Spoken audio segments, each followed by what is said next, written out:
хорошо слышно? Знаете, мы сегодня собрались с вами, я очень рад, что такое большое количество участников.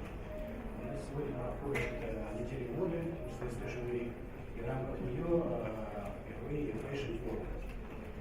Удивительно, когда мы с рядом участников собрались вчера вечером, и многие друг друга не знали, только познакомились, все были под достаточно большим впечатлением, что сегодня в этом сезоне в Москве проводится такое мероприятие.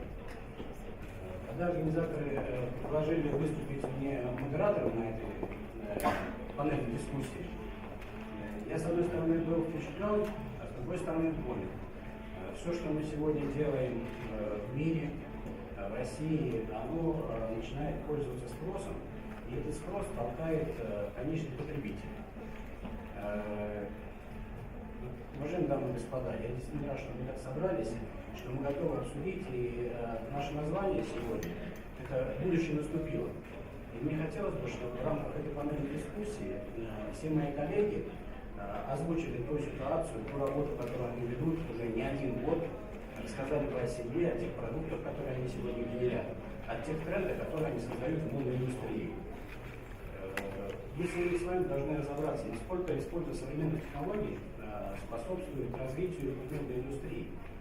И основа этому говорит о том, что в современной действительности не только гаджеты, компьютеры, современные станки, технологии, робототехника являются умными, но и современные ткани, умный текстиль, он является сегодня передовой индустрией, которая фактически создает то, что мы будем с вами носить через несколько лет, то, что сегодня мы уже потребляем в сегодняшней действительности.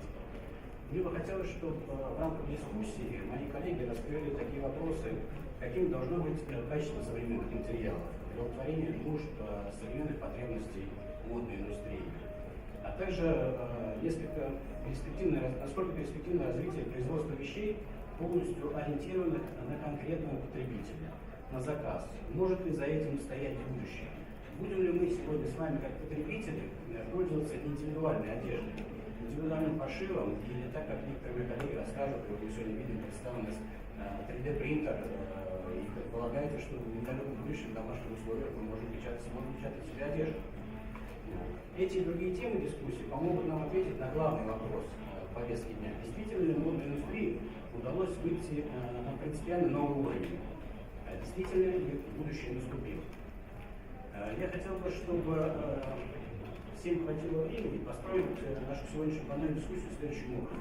Каждого из коллег я представлю чуть позже. Будет выделено порядка 10-15 минут на презентацию, после чего мы зададим несколько вопросов, и в конце нашей панельной дискуссии каждый из участников сможет задать свой вопрос, на который, я думаю, что мои коллеги с удовольствием ответят.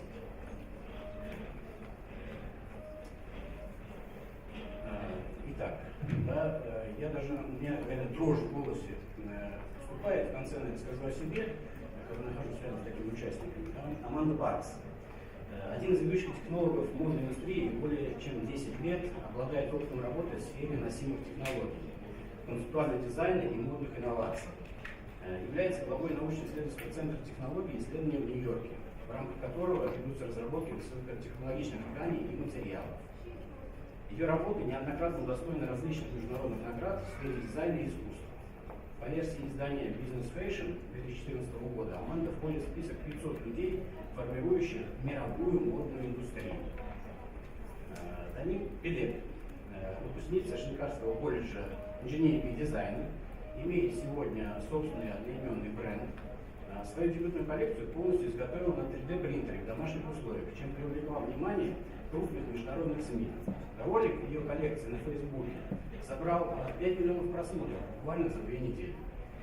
Данит верит, что технологии помогут сделать моду более демократичной, подарят дизайнерам большую свободу в творческом процессе. Ее профессиональный интерес сделать 3D-печать доступной одежды для каждого потребителя.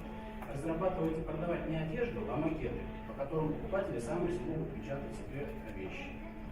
С момента выпуска коллекции в 2015 году успела выступить уже на многочисленных международных площадках на всех континентах. И сегодня мы приветствуем Данит в России. Filippo Ceroni. У него потрясающий опыт и свой взгляд на модную индустрию.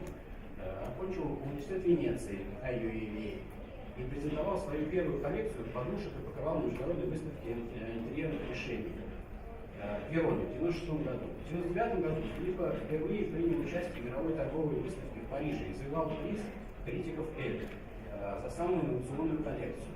То есть он постоянно в инновациях, постоянно в тренде, постоянно ищет чего-то нового. В 2007 году создал свой первый монобренд и в Объединенных Арабских Эмиратах. В 2008 году выиграл приз отеля Пангор Лаут Резорт в Дубае. В настоящее время Филиппо Ceroni является управляющим директором компании Grazia Bagnaresi, производящей одежду для таких известных мировых брендов, как CJ, Марко Болони, Мири Хатани и других. Также Филиппо вместе с Fashion Week учредил премию молодым дизайнерам, о котором он в последующий расскажет сам, не буду опережать информацию. Я думаю, вам уже стало интересно. Я когда знакомился с коллегами. Первое слово, безусловно, я хотел бы представить. Те, кто пришли чуть раньше, они обратили внимание на работающий 3D-принтер, который можно использовать в домашних условиях, да, и именно поэтому первое слово я хотел представить Данит Пелег. И пока она занимает свое место у компьютера, я вам немножко расскажу. Пожалуйста. Значит, многим, наверное, знакомы проблемы поиска туфель, которые вы не теряли, не дерли, не давили, или одежды, которая не допорчилась, не выглядела стильно. Возможно, этот день уже наступил, когда эти проблемы мы сможем решать самостоятельно. Об этом нам сейчас как раз расскажет Данит.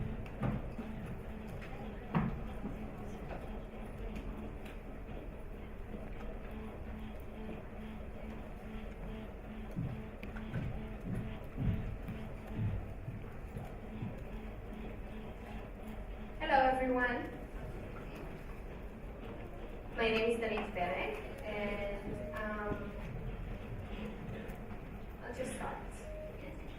So in the past few months, I've been traveling for weeks at a time with only one suitcase of clothes. One day, I was invited to an important event, and I wanted to wear something very special for it. So I looked through my suitcase, and I couldn't find anything to wear.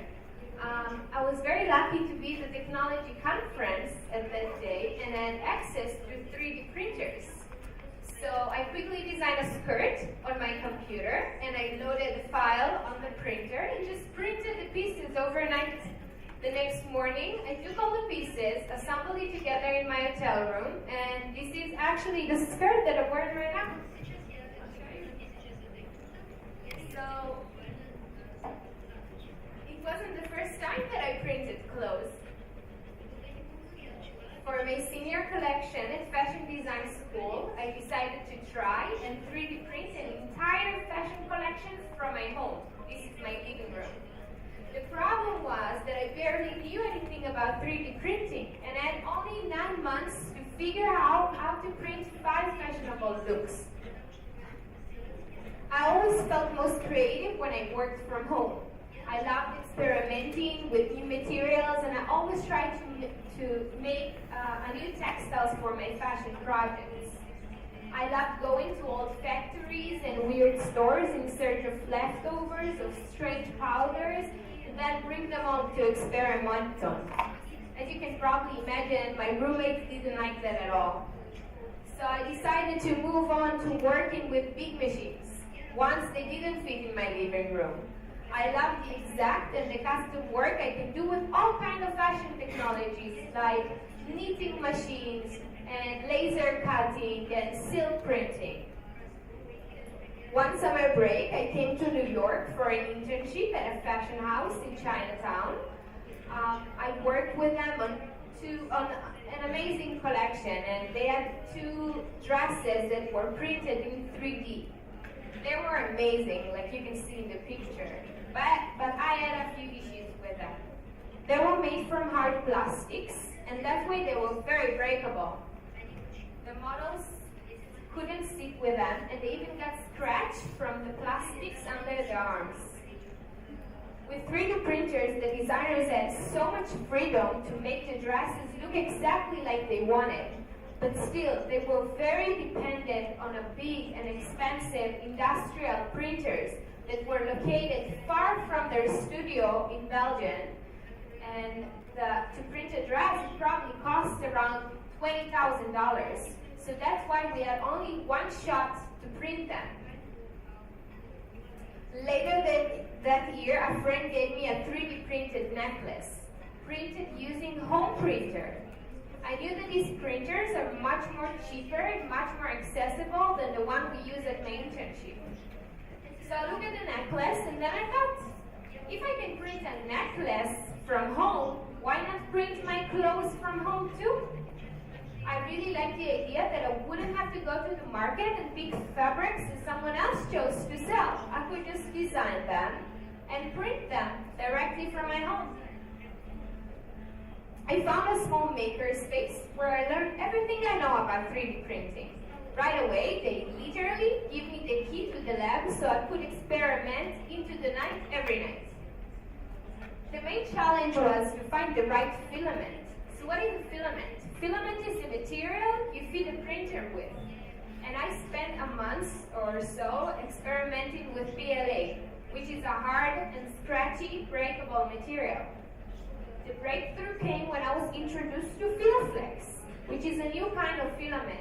It's really strong, it's very flexible. And with it, I was able to print the first garment, the red jacket, that had the word Liberté embedded into it. I chose this word because I felt so empowered and free when I could just design a garment from my home and then print it by myself. But imagine, I can actually email you this jacket and you can change the word to something else. For example, your names or your sweetheart's name. So the printer plates are small. I had to piece all the garment together, just like a puzzle. So just printed many pieces and then assembled it together.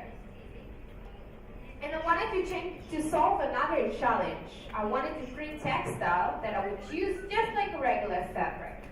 That's when I found an open source file from an architect who designed a pattern that I love, and with it I was able to print a beautiful textile that even looks a little bit like lace. So I took this file and I modified it and changed it and print many versions out of it. And then I needed to print another 1,500 more hours to complete printing my collection and make it to the deadline. So I brought 6 printers to my home